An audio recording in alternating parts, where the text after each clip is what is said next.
प्रिय सज्जनों, स्टेज पर उपस्थित आदरणीय उलमाए किराम और ख़ास तौर पर हमारे असातिज़ाए किराम और बाहर से तशरीफ़ लाए हुए मेहमानान इज़ाम, हम तमाम मनुष्य पर ईश्वर का, उस लॉर्ड और गॉड का, उस सर्वशक्तिमान परमेश्वर का, उस खालिक और मालिक का, पालनहार का, परवरदिगार का खूब खूब दया है, कृपा है। तो उसने हम सबको ये शुभ अवसर प्राप्त किया और ये मौका दिया कि हम और आप यहाँ बैठ करके ईश्वर के संदेश को, एक ईश्वर बात को सुन सके और सुना सके। दोस्तों बुजुर्गों, मैं भी इसी मदरसे का पढ़ा हुआ एक स्टूडेंट हूँ और ये मेरी खुशनसीबी है कि मैं यहाँ हाजिर हुआ हूँ अपने असातिज़ा को, अपने शिक्षक और अपने टीचर को अपना सबक सुनाने के लिए। अल्लाह तबारक व तआला उन तमाम असातिज़ा को जज़ाए खैर अता फरमाए और सही सलामत रखे और उनकी तमाम दीनी खिदमत को शर्फ़ कबूलियत से नवाजे। ख़ास तौर पर हमारे मुशफ़िक़ और मुरब्बी हज़रत मौलाना अशरफ अली साहब कासमी दामत बरकातुहुम अल-आलिया हमारे गांव बहुवरा बुजुर्ग दरभंगा में पढ़ा रहे थे, तो वहाँ से 2-3 तालिब इल्म को लेकर के आए थे, जिसमें एक मैं भी था। और यहाँ के असातिज़ा हज़रत कारी अय्यूब साहब दामत बरकातुहुम, हज़रत मौलाना मुहिब्बुल हक़ साहब कासमी दामत बरकातुहुम और इनके अलावा हज़रत मौलाना एजाज साहब दामत बरकातुहुम और भी असातिज़ा सब अल्हम्दुलिल्लाह मुझ पर शफ़क़त और मोहब्बत का साया फगन किए हुए रहते थे। दोस्तों बुजुर्गों, तो मैं अर्ज़ कर दूँ आप हज़रात के सामने, जहाँ तक मेरी बात पहुँच रही है, तमाम हिंदू मुस्लिम भाइयों से मैं ये निवेदन करता हूँ कि ध्यान पूर्वक से सुने। नफ़रत की बात है, न अदावत की बात है। नफ़रत की बात है, न अदावत की बात है। मेरी ज़ुबान पे बस मोहब्बत की बात है। मेरी ज़ुबान पे बस मोहब्बत की बात है। इस दौर इंतशार में आपस की दुश्मनी, इस दौर इंतशार में आपस की दुश्मनी, सोचो ज़रा गौर से तो क़यामत की बात है। सोचो ज़रा गौर से तो क़यामत की बात है। दीवार नफ़रतों की गिराओ तो बात है। दीवार नफ़रतों की गिराओ तो बात है। इंसान का शुऊर जगाओ तो बात है। इंसान का शुऊर जगाओ तो बात है। तिंदील दोस्ती की जलाओ तो बात है। दोस्तों बुजुर्गों, जब कोई भी इंसान धर्म शास्त्रों का अध्ययन करता है, आकाशी पुस्तक पवित्र कुरान का अध्ययन करता है, जो किताबें मौजूद है उन सब का अध्ययन करता है, तो ये बात रोज़े रोशन की तरह आया हो जाती है। यह शास्त्र विधि मुत्सर्ज्य वर्तते काम कारतः न सिद्धि मवाप्नोति न सुखम न पराम गतिम तस्मात् शास्त्रम परमाणम ते कार्य कार्य व्यवस्थितो ज्ञात्वा शास्त्री विधानुक्तवम कर्म कर्तुमिहार्हसि। हमारे हिंदू भाइयों की एक किताब है जिसका नाम है भगवत गीता, जो आम तौर पर मिल जाती है। बाकी किताबें बहुत मुश्किल है, नहीं मिल पाती है, कुछ किताबें मफकूद हो गई है। तो ये भगवत गीता के अध्याय नंबर 16 और श्लोक नंबर 23 और 24 है। तो इसमें बताया गया कि आजकल की जो समस्या है, हर इंसान की समस्या क्या है कि न सुखम न पराम गति, न उसको सुख मिल रहा है, न उसके आत्मा को शांति मिल रही है, न उसको अच्छी जीवन मिल रही है। और सबसे बड़ा जो इंसान का दुश्मन है वो ये सिखाता है कि अगर तुम्हारे पास दौलत ज़्यादा हो जाए, तुम्हारे पास रुपया पैसा ज़्यादा हो जाए, तुम्हारे पास मकानात ज़्यादा हो जाए, तो तुम्हारे आत्मा को शांति प्राप्त होगी। लोग इसी के पीछे लगे रहते हैं, दिन रात मेहनत करते हैं, भाग दौड़ करते हैं, लेकिन शास्त्र के अनुसार जहाँ हमारा ईश्वर, हमारा लॉर्ड और गॉड, हमारा परमेश्वर ये संदेश देता है कि ऐसे क्या है कि आपको शांति नहीं मिलेगी। शांति कैसे मिलेगी? कि यह शास्त्रा विधि मुत्सरिज्य वर्तते काम कारतः न स सिद्धि मवाप्नुति न सुखम न पराम गतिम तस्मात् शास्त्रम परमाणम ते कार्य कार्य व्यवस्थितो ज्ञात्वा शास्त्री विधानुत्तमम कर्म कर्तुमिहारसि। कि शास्त्र के अनुसार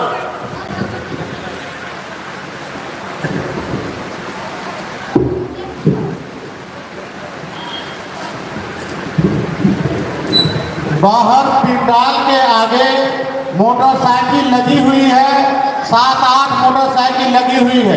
जिन हजरात का है यहाँ हाथ पर दीवार के साइड में अपना मोटरसाइकिल हटवा लें। अपना मोटरसाइकिल 5 मिनट के अंदर हटवा लें, नहीं तो रजाकार लोग उसको उठाकर कहीं दूसरी जगह रख देंगे। इसलिए जिन हजरात का ये मोटरसाइकिल बाहर में दीवार में बगल में है उसको यहाँ से हटा लें। रास्ता बाधित हो रहा है।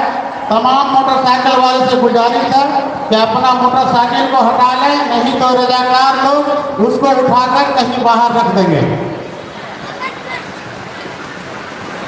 दोस्तों बुजुर्गों, तो मैं अर्ज कर रहा था आप हजरात के सामने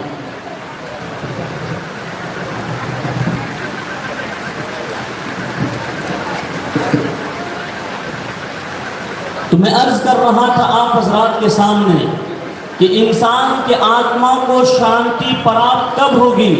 जब वो शास्त्र के अनुसार अपनी जीवन गुजारेगा और ईश्वर का जो आदेश है उसके मुताबिक जीवन गुजारेगा। और ईश्वर हर वक्त में, हर युग में अपनी तरफ से टीचर और गुरु भेजते रहे सत्य मार्ग के लिए, सच्चा रास्ता दिखाने के लिए। तो जो उसकी इत्तिबा करेगा, उसको फॉलो करेगा, उसकी पैरवी करेगा, उसको शांति मिलेगी। और बाकी जो मनमानी जिंदगी गुजारेगा वो यहाँ भी परेशान रहेगा और वहाँ भी परेशान रहेगा। दोस्तों बुजुर्गों, इसी भगवत गीता के अध्याय नंबर 18 और श्लोक नंबर 66 में कहा गया, अध्याय नंबर 18 और श्लोक नंबर 66, सर्वधर्मान् परित्यज्य मामेकं शरणं व्रजः अहं तवा सर्वपापेभ्यो मोक्षयिष्यामि मा शुचा। कि तमाम गलत रीति रिवाजों को छोड़ दो, जो तुम्हारा बनाया हुआ बिदआत और खुराफात का रास्ता है वो सबको त्याग दो, छोड़ दो और एक ईश्वर की शरण में आ जाओ। जो उसका नियम और कानून है उसका पालन करो, वो ईश्वर तुम्हारे पापों को हरण कर देगा। दोस्तों बुजुर्गों, और आजकल आप देखते हैं कि सब लोग अपने मुखरे को, अपने चेहरे को सजाने की कोशिश करते हैं। लड़कियां तो लड़कियां, लड़के भी आजकल क्या है कि अपने कान में वो इयरिंग पहनना शुरू कर दिए हैं, बाला पहनना शुरू कर दिए हैं और इस तरह का भड़कीला रंगीला लिबास पहनना शुरू कर दिए हैं। तो श्री कृष्ण जी ने यह आदेश दिया, किसको दिया? श्री अर्जुन जी को, और कहा कि ईश्वर सर्वभूतानां हृदय अर्जुन तिष्ठति भराम्यं सर्वभूतानि यंत्रारूढ़ानि माया। कि ऐ अर्जुन, आदेश दुनिया वालों को दे दो कि ईश्वर तुम्हारे मुखरे को नहीं देखता है, तुम्हारे हेल्थ और बॉडी को नहीं देखता है, बल्कि वो तुम्हारे हृदय को देखता है और वहाँ उसकी रहमत और बरकत अवतरित होती है। हृदय में क्या है कि वो निवास करता है और हृदय में वो क्या करता है? अपनी खास रहमत नाजिल फरमाता है। और अंतिम महर्षि कल की अवतार नराशंस जनाब मोहम्मद रसूलुल्लाह सल्लल्लाहु अलैहि वसल्लम वसल्लम ने इरशाद फरमाया, हज़रत अबू हुरैरा रज़ी अल्लाह ताला अन्हु रावी हैं, फरमाया इन्नल्लाह ला यंजुरु इला अजसामिकुम वला इला सुवरिकुम वलाकिन यंजुरु इला कुलूबिकुम व अमालिकुम। क्या ऐ लोगों सुनो, अल्लाह ताला तुम्हारे शक्ल सूरत को नहीं देखता है, तुम्हारे हेल्थ बॉडी को नहीं देखता है, बल्कि वो तुम्हारे दिल को देखता है और तुम्हारे आमाल को देखता है। मुस्लिम शरीफ की रवायत है। इसलिए अपने हृदय को पाप से, गुनाहों की नजासत और गलाजत से पाक करें और किसी को कोई कष्ट न दे, किसी को कोई तकलीफ न दे। दोस्तों बुजुर्गों, अगर हम लोग चाहते हैं कि फिर से हमारा भारत देश अखंड भारत बन जाए, सोने की चिड़िया बन जाए, तो जिस तरीके से पहले के दौर में एक प्लेट के अंदर मौलाना साहेब, पंडित साहेब खाना खाते थे, प्रेम के साथ रहते थे, हिंदू मुस्लिम प्रेम के साथ रहते थे, शांति के साथ रहते थे, उसी तरीके से अभी हमको और आपको प्रेम और शांति के साथ रहना पड़ेगा। तब हमारा भारत देश फिर से क्या है कि सोने की चिड़िया बन जाएगा। और उस वक्त यहाँ की जीडीपी 27% थी और अभी क्या है कि माइनस में चल रही है। तो ये क्यों हो रहा है? इसलिए कि हम लोग आपस में लड़ रहे हैं, आपस में झगड़ रहे हैं, हम लोग एक दूसरे को पहचान नहीं पाए। और जब भाई भाई में नफरत पैदा हो जाती है, पहचान नहीं पाता है, तो फिर क्या होता है कि झगड़ा लड़ाई शुरू हो जाती है। ये 3 कारण बताए जाते हैं, ओट, नोट और खोट। ओट, नोट और खोट 3 कारण हैं आपस में झगड़ा करने के। ओट के चक्कर में रुपया पैसा माल जायदाद के चक्कर में लड़ाई झगड़ा लोग करते हैं। और क्या है कि ओट जो सरकारी राजनीति लोग करते हैं, वो आम पब्लिक को लड़ा देते हैं और वो अपने एरोप्लेन पे, हेलीकॉप्टर भी क्या है कि घूमते हैं और आम पब्लिक को क्या है कि मूर्ख बना देते हैं। तो दोस्तों बुजुर्गों, ऐसे नेताओं से होशियार रहना चाहिए। कुछ नेता हैं जो ईमानदार हैं, जो पब्लिक की सेवा करते हैं, आप उनका सपोर्ट कीजिए और क्या है उनको आगे बढ़ाइए। लेकिन जो पब्लिक को चूसते हैं, आप उनको हटाइए। तो ओट, नोट और खोट। और खोट क्या है कि जैसा कि मैंने अर्ज किया कि श्री कृष्ण जी ने आदेश दिया कि हृदय को पाप से पाक रखो। और अंतिम महर्षि जनाब मोहम्मद रसूलुल्लाह सल्लल्लाहु अलैहि वसल्लम ने भी कहा कि अपने दिल को पाक और साफ रखो। दोस्तों बुजुर्गों, सारे मनुष्य का एक ही माता और पिता है, एक ही बाप है। हमारे हिंदू भाइयों की एक किताब है जिसका नाम है भविष्य पुराण। तो उसके अंदर कहा गया, प्रथमा मनुष्य आदम पत्नी हव्वेवती स्मृता, कि फर्स्ट में पहले इंसान आदम है, उसकी पत्नी हव्वेवती है। और अंतिम पुस्तक पवित्र कुरान को आप खोलेंगे, उसमें देखेंगे 26वें पारे में कहा गया, या अय्युहन्नास इन्ना खलकनाकुम मिन ज़करिन व उन्सा वजअलनाकुम शुऊबन व क़बाइल लितआरफू। ऐ लोगों, O mankind we created you one person, एक इंसान के जरिए तुम्हारी तख्लीक की गई है और ये कबीले, ये अलग अलग जो लोगों को बनाया गया, इसका मतलब है लितआरफू, इंट्रोडक्शन के लिए, परिचय के लिए। ये कोई फख्र और गुरूर के लिए नहीं, कोई तकब्बुर और घमंडी के लिए नहीं। इसलिए कोई अगर दरभंगा का रहने वाला दरभंगी है, कोई पूर्णिया का रहने वाला पूर्णवी है, कोई अरब ममालिक का रहने वाला अरबी है, अमेरिका का रहने वाला अमरीकी है, तो इसकी वजह से न कोई पोस्ट ऊंचा मिलेगा, इसकी वजह से न कोई ऊंचा मकाम मिलेगा, बल्कि जैसा हमारा कर्म होगा, जैसे हम क्या है कि लोगों के साथ मामला करेंगे, हमारे आमाल जैसे होंगे, उसी के एतबार से हमको फल मिलेगा। तो ये सब परिचय के लिए है, इंट्रोडक्शन के लिए। और इस पर फख्र और गुरूर करना गुनाह करार दिया गया। इसलिए सब लोगों को आदमी कहा जाता है। तो आदमी कहने का कारण यही है कि सब आदम की संतान हैं, आदम के बच्चे हैं, आदम के पुत्र हैं। और एक बात आप याद रखिए कि आदम अलैहिस्सलातु वस्सलाम को सबसे पहले अल्लाह तबारक व तआला जो हम सब का लॉर्ड और गॉड है, हम सब का रचयिता है, हम सब का क्रिएटर है, उसने उनको स्वर्ग में रखा था। कहाँ रखा था? स्वर्ग में, जन्नत में, बहिश्त में रखा था। और उसके बाद उनकी पत्नी को वहीं पैदा किया और वहीं निकाह हुआ। सबसे पहली शादी, विवाह कहाँ हुआ? जन्नत के अंदर हुआ, स्वर्ग के अंदर। आदम अलैहिस्सलातु वस्सलाम का निकाह दादी हव्वा अलैहिस्सलातु वस्सलाम से। फिर उसके बाद दोनों को दो जगह अवतरित किया गया। अपने अखंड भारत था श्रीलंका, तो वहाँ आदम अलैहिस्सलातु वस्सलाम को अवतरित किया गया। और जद्दा जो वो अरब ममालिक के अंदर है, वहाँ क्या है कि हव्वा अलैहिस्सलातु वस्सलाम को अवतरित किया गया। फिर दोनों को मिलाया गया, फिर दोनों से संतान बढ़ी, इंसानों की तादाद बढ़ती गई और इतनी अच्छी खासी तादाद माशाअल्लाह आज आपकी नज़रों के सामने है।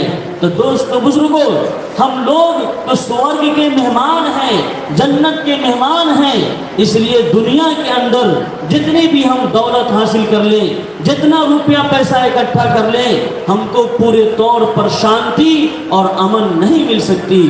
अला बिज़िक्रिल्लाहि तत्मइन्नुल कुलूब। न दुनिया से, न दौलत से, न घर आबाद करने से, न दुनिया से, न दौलत से, न घर आबाद करने से आत्मा को शांति प्राप्त होती है। एक ईश्वर को याद करने से तसल्ली दिल को मिलती है, खुदा को याद करने से। तो ये पैगाम दिया गया, ये मैसेज दिया गया कि न ताने से, न बाने से, नहीं कारखाने से, न ताने से, न बाने से, नहीं कारखाने से। और आत्मा को शांति मिलेगी सजदे में सर झुकाने से। सजदा में जब हम सर झुकाएंगे तो वहाँ क्या है कि आत्मा को शांति मिलेगी। दोस्तों बुजुर्गों, दुनिया के अंदर 195 मुल्क हैं, 195 मुल्क हैं, जिसमें 6500 भाषाएं बोली जाती है, लिखी जाती है, समझी जाती है।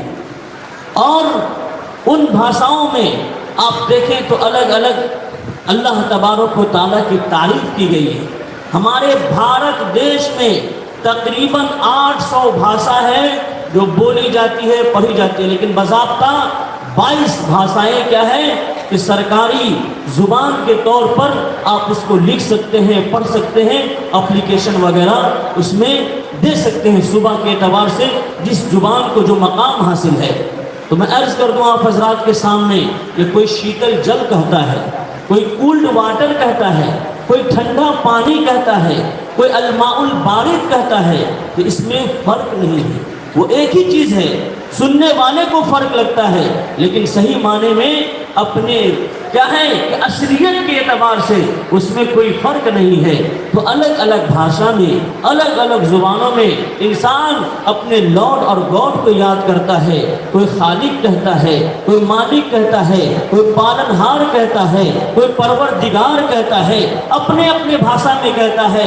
तो जो भी उसको याद करे, जिस एतबार से भी याद करे, वो सुनता है, वो इंसानों के हृदय को देखता है, दिल को देखता है। वो गूंगे इंसानों की भी दुआओं को कबूल करता है, जिसके पास हाथ नहीं है उसके भी दिल की बात को वो सुनता है।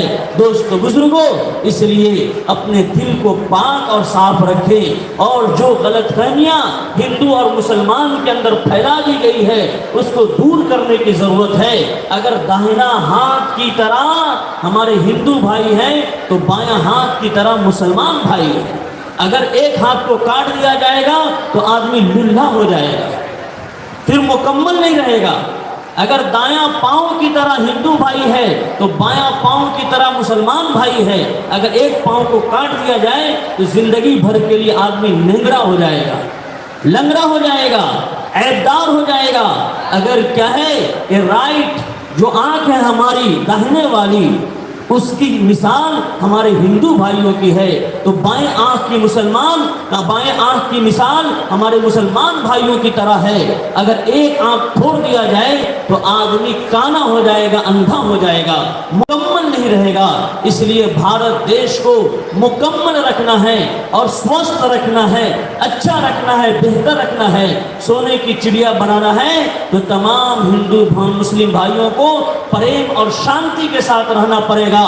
और मुसलमानों के ऊपर जरूरी है कि जो एक ईश्वरवाद है, वमा अरसलना मिर रसूलिन इल्ला बिलिसान कौमिही, अल्लाह तबारक व तआला हर जमाने में क्या के नबी को अवतरित करते थे, रसूल को भेजते थे, इस दूत को भेजते थे तो उनकी लैंग्वेज में भेजते थे, उनके भाषा में भेजते थे।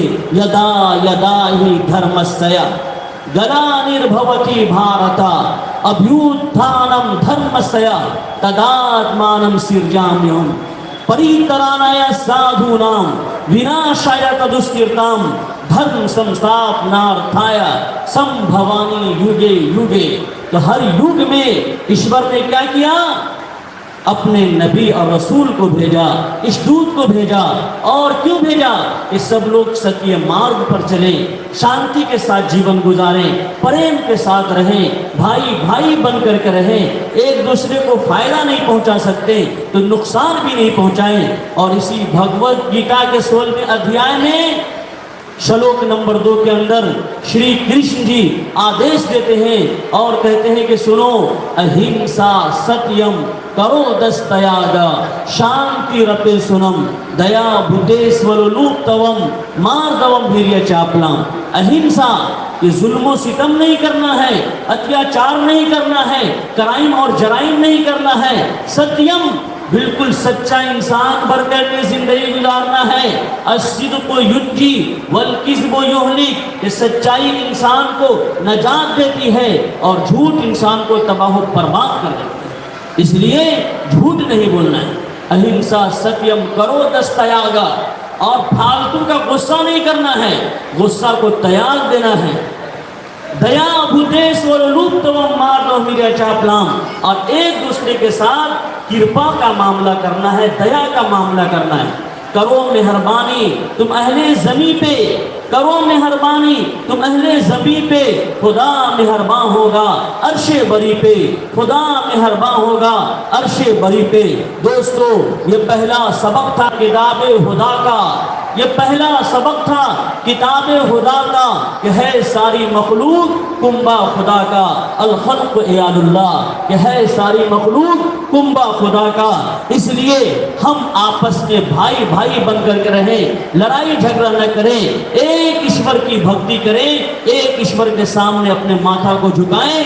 अंतिम पुस्तक पवित्र कुरान बहुत मशहूर चैप्टर है और कहा गया उसके अंदर कि कुल हुवल्लाहु अहद अल्लाहुस समद लम यलिद वलम यूलद वलम यकुल लहू कुफुवन अहद। कि say Muhammad sallallahu alaihi wasallam, he is Allah, the one and only Allah, the eternal Allah, the absolute, he beget nor, never is he begotten, and there is none like unto him। कि सुनो, एक अल्लाह कौन है? कुल हुवल्लाहु अहद, वो अल्लाह एक है, अकेला है। अल्लाहुस समद, वो बेनियाज है। लम यलिद वलम यूलद, न वो किसी का बाप है न वो किसी का बेटा है। वलम यकुल लहू कुफुवन अहद, और उसके जैसा कोई नहीं है। और दोस्त बुजुर्गों, और वही ऋग्वेद के अंदर कहा गया, यजुर्वेद के अंदर कहा गया। वेदों की तादाद तो बहुत है, लेकिन में क्या है कि दुनिया के अंदर मिलती नहीं है। हमारे उस्ताद मुफ्ती सरवर साहब आचार्य, जिन्होंने बनारस में रह करके, बनारस संस्कृत यूनिवर्सिटी के अंदर रह करके संस्कृत जुबानों में पीएचडी किया, और सैकड़ों किताबें उनकी क्या है कि हिंदी में और संस्कृत के भाषा में मौजूद है, मकतूब है। तो उन्होंने बाज़ाब्ता इस पर रिसर्च करके बताया कि 1131 वेदों की तादाद है। वेदों की तादाद कितनी है? 1131, लेकिन पूरी दुनिया के अंदर कहीं नहीं मिलती है। 4 वेद है, ऋग्वेद, यजुर्वेद, अथर्ववेद, सामवेद, ये बड़ी मुश्किल से मिलती है। दोस्तों बुजुर्गों, तो उसके अंदर बताया गया कि हम एक ईश्वर की पूजा कैसे करनी है।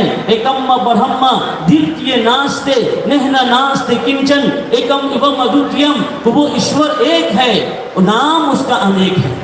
उसके अलावा कोई नहीं है, जर्रा बराबर कोई नहीं है। There is no God but Allah. Muhammad सल्लल्लाहु अलैहि वसल्लम is last prophet of Allah. Muhammad सल्लल्लाहु अलैहि वसल्लम is last messenger of Allah. और फिर उसके बाद बताया गया कि वो ईश्वर ऐसा है जो अजन्मा है, उसको किसी ने जन्म नहीं दिया। लम यलिद वलम यूलद, यानी वो न किसी का बाप है और न उसकी क्या है कि कोई औलाद है, अजन्मा है। और तीसरी चीज बताई गई कि वो अमर है, कभी मरता नहीं है। अल्लाहु ला इलाहा इल्ला हुवल हय्युल क़य्यूम, जो ईश्वर है जिंदा जावेद है और लोगों को जिंदा रखे हुआ है, वो कायम रहने वाला है और दुनिया को कायम रखे हुआ है। तो इस ईश्वर की भक्ति करनी है, अविनाशी है, उस ईश्वर का कभी नाश नहीं हो सकता, वो कभी खत्म नहीं हो सकता। दोस्तों बुजुर्गों, और यजुर्वेद ही में कहा गया कि नतस्य परातिम असति यसन नाम महद्दशा, कि वो ईश्वर ऐसा है कि हम उसका स्टेचू नहीं बना सकते, उसकी मूर्ति नहीं बना सकते, उसका इमेज नहीं बना सकते, उसका फोटो नहीं बना सकते, उसकी तस्वीर नहीं बना सकते। वो ईश्वर ऐसा है जिसकी कोई तस्वीर नहीं है। तो उस ईश्वर की भक्ति करनी है। उसके अलावा अगर हम दूसरे तीसरों की भक्ति करेंगे, जड़ पदार्थ, आग, पानी, हवा, इसकी भक्ति करेंगे, इसकी पूजा पाठ करेंगे और उस ईश्वर को हम भुला देंगे, तो फिर हमारे लिए नर्क है। और वही क्या है कि बताया गया यजुर्वेद के अध्याय नंबर 40 और मंत्र नंबर 9 के अंदर कि अंधन तमः पराविशन्ति ये संभूति मोपास्ते ततो भूय इवते तमोय संभूति अमृतः। ये सुनो, वो सब मनुष्य अंधकार में चलेंगे, जहन्नम में जाएंगे, जो अपने मालिक और खालिक, अपने परमेश्वर लॉर्ड और गॉड को छोड़ करके जड़ पदार्थ की पूजा शुरू कर देगा। धरती, चंद्रमा, सूरज और दरिया, इसकी पूजा करने लगेगा, तो ये सब अंधकार में जाएगा। इसलिए एक ईश्वर की भक्ति करनी है, उसी के सामने माथा झुकाना है, उसी से मांगना है। मांग जो कुछ मांगना है खालिक गफ्फार से, मांग जो कुछ मांगना है खालिक गफ्फार से। तेरी हर हाजत रवा होगी उसी दरबार से, तेरी हर हाजत रवा होगी उसी दरबार से। उसके दर को छोड़कर जाता है तू क्यों गैरों के पास, उसके दर को छोड़कर जाता है तू क्यों गैरों के पास। जो कुछ मांगना है मांग अपने पालनहार से, तेरी हर हाजत रवा होगी उसी दरबार से। दोस्तों बुजुर्गों, हो जिसमें इबादत का धोखा मखलूक की वो ताजीम न कर, हो जिसमें इबादत का धोखा मखलूक की वो ताजीम न कर। और जो बताया गया इन्ना शिर्क लज़ुल्मुन अज़ीम, तो हो जिसमें इबादत का धोखा मखलूक की वो ताज़ीम न कर। जो खास खुदा का हिस्सा है बंदों में उसे तकसीम न कर, जो खास खुदा का हिस्सा है बंदों में उसे तकसीम न कर। तो मैं ये मुख्तसर से वक्त में मुख्तसर सी बात, शायद कि उतर जाए आपके दिल में मेरी बात। दोस्तों बुजुर्गों, तो मैंने चंद चीज़ें ये अर्ज की कि एक ईश्वर की भक्ति करनी है और जो वक्त का नबी होता था उसकी इत्तिबा करनी है। ए तस्मिनन तरे मलेच आचार्यन समन्विता महामद इतिखिया शिष्य सा का समन्विता, कि नबी आते रहे आखिर में नबियों के इमाम आए, नबी आते रहे आखिर में नबियों के इमाम आए। वो खुदा का लेकर आखिरी पैगाम आए, वो खुदा का लेकर आखिरी पैगाम आए। हैं बेशक बशर लेकिन तशहुद में अजानों में, हैं बेशक बशर लेकिन तशहुद में अजानों में, जहाँ देखो खुदा के बाद उनका नाम आए सल्लल्लाहु अलैहि वसल्लम।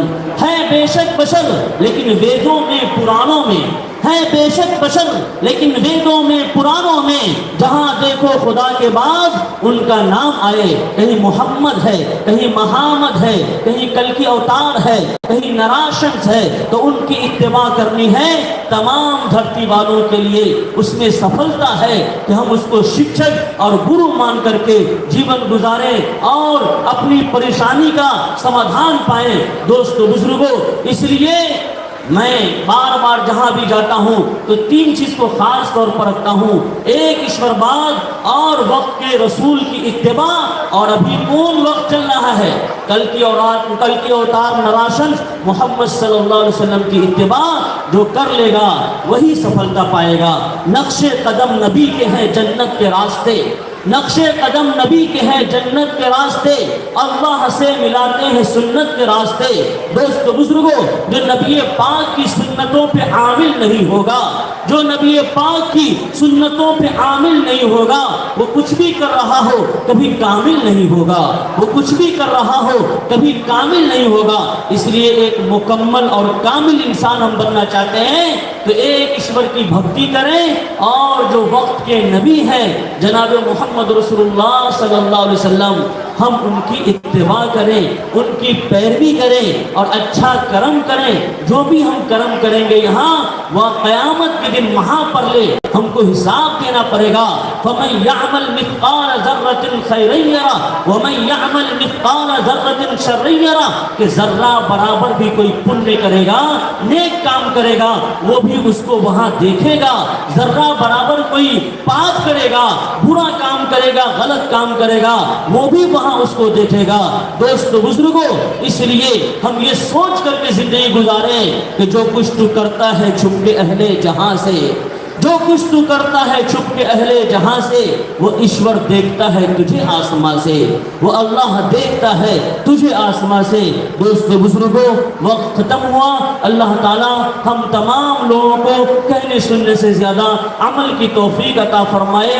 यहाँ की मिट्टी को तैबा की धूल कर दे मेरे मौला, कहें आमीन। बस इस शेर करके बात खत्म करता हूँ। यहाँ की मिट्टी को तैबा की धूल कर दे मेरे मौला, यहाँ के अफराद को पाबंदे रसूल कर दे मेरे मौला। महक जाए दमक जाए जहाँ से फजले रहमानी के शागिर्द गुजरे, हम सबको ऐसा मदनी फूल कर दे मेरे मौला। आमीन या रब्बल आलमीन।